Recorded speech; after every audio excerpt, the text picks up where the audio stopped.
Hello again, Ms. Julie here with another story from the Public Library. The Witch's Supermarket by Susan Maddaugh, published by Houghton Mifflin Company, Boston. I just love Halloween, said Helen to her dog Martha. I'm sorry you don't like your costume, Helen said, but witches have cats, not dogs. Everybody knows that. There was hardly anyone in the street when Helen and Martha set out to go trick-or-treating. One old woman hurried along ahead of them. She was short and round, and as she turned a corner, something fell from her bulging purple pocket. Helen picked it up. It's a coupon, she said. Hey, lady! But the woman didn't hear her. Helen took the coupon and ran after her. The old woman moved along at a surprisingly fast pace. She ducked down an alley and was disappearing behind a door when Helen and Martha turned the corner. It was a very dark alley, and Helen hesitated. Finally, she said, Come on, Martha, we're not afraid.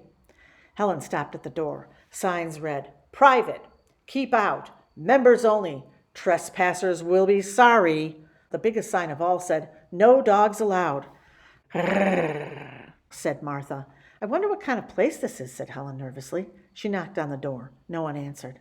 Hello, she said in a small voice. Then she opened the door just a crack to peek inside. Oh, it's just a supermarket, she announced. Come, Martha, that lady will be happy to get her coupon back. Inside the store, Helen noticed several cats. It's not fair to allow cats and not dogs, she said to Martha. It's lucky you have your costume on. Still, Helen was a little worried, so she took a shopping cart and told Martha to hop in. Remember, she said, no barking. Helen looked for the woman in the purple coat. She didn't notice the unusual fruits and vegetables in the produce department.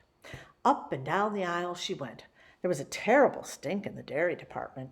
Rotten eggs, said a sign. Martha was very disappointed in the pet food section. I'm glad Mama doesn't shop here, said Helen as they came to the meat department. Everyone is certainly ready for Halloween, thought Helen. I've never seen a supermarket like this, said Helen as she came to the household products. There was no soap for washing dishes, clothes, or floors. There were no sponges, mops, or vacuum cleaner bags. There were brooms, however, lots and lots of brooms. And standing there looking at the brooms was the woman in the purple coat. The old woman carefully picked a broom from a large display. She studied it from every angle. What is she doing, wondered Helen. Whoosh! Helen suddenly wanted to go home. Let's get out of here, Helen whispered to Martha. But as she turned to go, a large figure loomed above her. May I help you? Said the manager of the store. No, thanks, Helen stammered. I was just going to pick up some dog food. Dog food? Shrieked the manager in a voice that could be heard 3 aisles away. Did you say dog food?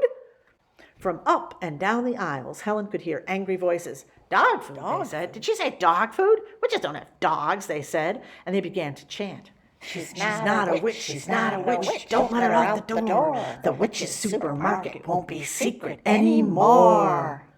Then from the shopping cart came a most uncat-like growl. A dog, gasped the manager. Cats, thought Martha. Over, under, and around the witches they ran. The brooms went wild. Stop the brooms, shouted the manager. But it was too late. It was Halloween, and the brooms were ready to fly. Helen grabbed onto a broom, heading for the door. Stop that girl, shouted the checkout witch. Get that dog.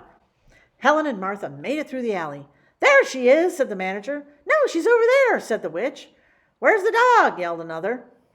But there were cats everywhere, and the witch costume was just too popular that year. Later that night, Helen's mother said, I've got to run over to the supermarket to pick up some dog food. Want to come? Said Martha.